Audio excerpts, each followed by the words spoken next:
Tantor Audio, a division of Recorded Books, presents Tempted by You by Stephanie Nicole Norris, narrated by Leon Nixon and Mari. Chapter 1. November 15th, 2017. Chicago, Illinois.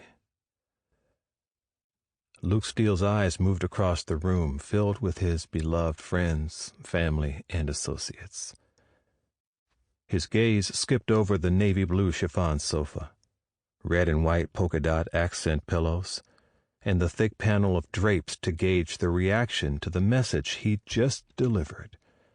It seemed to stun most of them, because no one had spoken since his last sentence ended almost a full 60 seconds ago.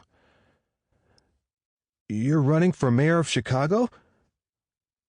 "You seem surprised," Luke said, speaking to Derek James Clark, whose eyes had popped from their sockets.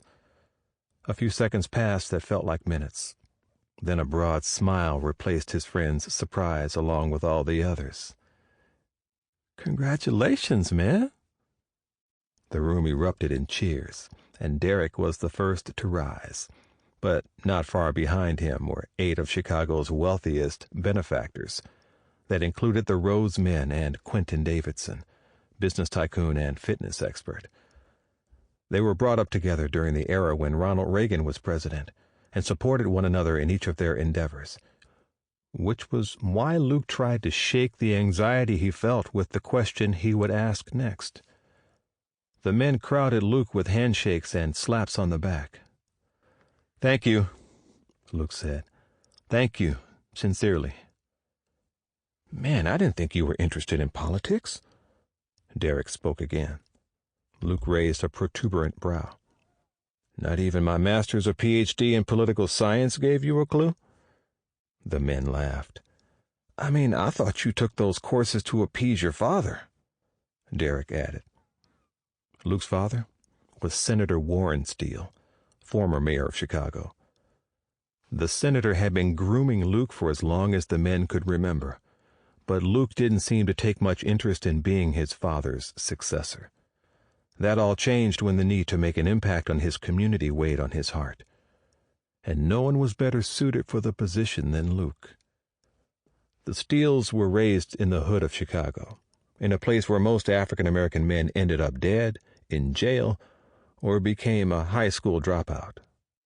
Luke knew what it was like to see his family struggle from paycheck to paycheck and sometimes work odd jobs to try to make ends meet, while his father worked day and night as an engineer, and Luke's mother took on an extra shift at the hospital. Luke held down the fort, making sure their home wasn't the next burglarized on a long list of break-ins that seemed to go on forever. He knew with just a little bit of assistance and mentorship programs that young men and women could learn to become successful, master a real-life survival mentality, and hone the necessary skills to escape that type of living. It would change more lives for the better. Luke's parents were an example of that, as they were instrumental in shaping the man he was today. Luke watched Warren and Bernadette Steele, devouring all of their teachings, becoming accustomed to their hard work ethics. And by the time Luke was 15, the Steeles were out of poverty. Luke would never forget the relief he felt when staying up at night to watch the neighborhood was no longer his reality. It allowed him to focus on his education, giving him a foreseeable future to look forward to.